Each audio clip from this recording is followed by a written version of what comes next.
اعوذ باللہ السمیع العلیم من الشیطان الرجیم من ہمزہ ونفخہ ونفثہ۔ سورہ آل عمران کی آیت نمبر 18 میں اللہ رب العالمین فرماتا ہے، اللہ گواہی دیتا ہے کہ اللہ کے علاوہ کوئی الہ نہیں، اور فرشتے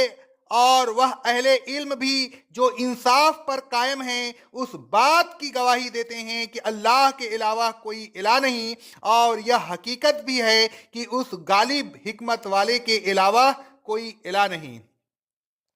اس آیت میں اللہ تبارک و تعالیٰ نے اپنی توحید کی گواہی دی، اور اللہ تبارک و تعالیٰ سے بڑھ کر کس کی گواہی ہو سکتی ہے؟ اللہ تبارک و تعالیٰ فرماتا ہے سورہ انعام کی آیت نمبر 19 میں، اے رسول صلی اللہ علیہ وسلم، آپ ان سے پوچھئے کہ گواہی کے لحاظ سے سب سے بڑی ہستی کون سی ہے، پھر خود ہی بتا دیجئے کہ اللہ کی وہی میرا اور تمہارے درمیان گواہ ہے کہ میں اس کا رسول ہوں، اور یہ کہ میری طرف یہ قرآن نازل کیا گیا ہے تاکہ میں اس کے ذریعہ تم کو اور جس کو وہ پہنچے ڈرائے۔ اے رسول صلی اللہ علیہ وسلم، آپ ان سے پوچھئے کیا تم شہادت دیتے ہو کہ اللہ کے ساتھ اور بھی الہ ہیں؟ اگر وہ شہادت دیں تو آپ ان سے کہہ دیجئے کہ میں شہادت نہیں دیتا، بلکہ آپ ان سے صاف صاف کہہ دیجئے کہ صرف اللہ ہی ایک الہ ہے، اور میں تمہارے شرک سے جو تم کر رہے ہو بالکل بیزار ہوں۔ آگے اللہ رب العالمین فرماتا ہے، والملائکۃ واولو العلم قائما بالقسط۔ اللہ تبارک و تعالیٰ کی توحید پر فرشتے بھی گواہ ہیں، اور وہ علماء بھی گواہ ہیں جو انصاف پر قائم ہیں۔ انصاف پسند علماء کا ذکر کرتے ہوئے اللہ تبارک و تعالیٰ نے فرمایا سورہ بنی اسرائیل کی آیت نمبر 107 اور 108 میں، اس سے پہلے جن لوگوں کو علم دیا گیا تھا وہ تو اس پر ایمان لاتے ہیں، اور جب یہ قرآن پڑھ کر ان کو سنایا جاتا ہے تو وہ ٹھوڑیوں کے بل سجدے میں گر پڑتے ہیں اور کہتے ہیں ہمارا رب پاک ہے، بے شک ہمارے رب کا وعدہ پورا ہو گیا، وعدہ کے مطابق قرآن مجید آ گیا۔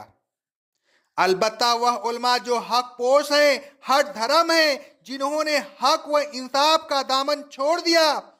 وہ اللہ تبارک و تعالیٰ کی توحید کا انکار کرتے ہیں۔ یہی وہ علماء ہیں جن کی وجہ سے دنیا میں شرک پھیل رہا ہے، اور اللہ واحد لا شریک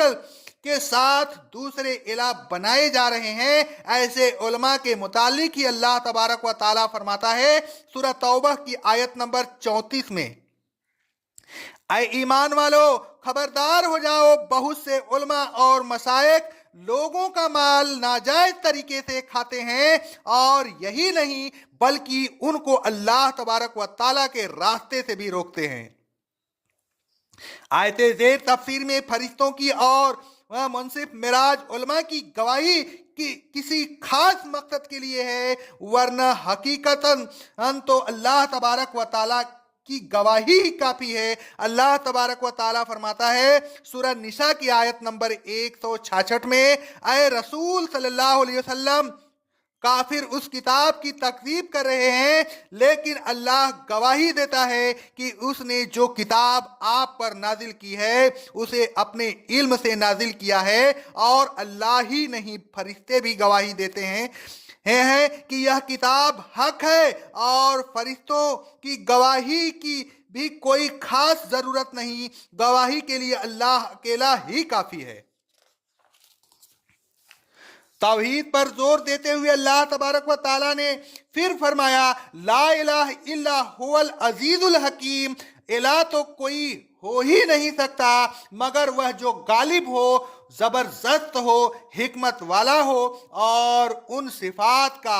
حامل کوئی نہیں سوائے اللہ تبارک و تعالیٰ کے، لہذا صرف اللہ تبارک و تعالیٰ ہی الہ ہے، دوسرا کوئی الہ نہیں۔ عزیز کے معنی ہے وہ ہستی جو اتنی زبردست ہو کہ کسی سے مغلوب نہ ہو سکے، جو ہر شخص، ہر چیز اور ہر کام پر غالب رہے۔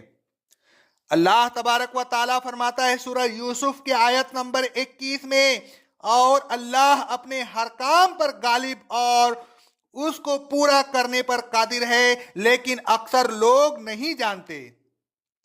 اللہ تبارک و تعالیٰ فرماتا ہے سورہ احزاب کی آیت نمبر 25 میں، اللہ ہی جنگ کے سلسلے میں مومنین کے لیے کافی ہو گیا، بے شک اللہ بہت قوی اور بہت زبردست ہے۔ الغرض اللہ تبارک و تعالیٰ ہی زبردست اور اس کی مدد بھی زبردست۔ اس کی مدد جب آتی ہے تو پھر مخالف کا غالب ہونا ناممکن ہوتا ہے۔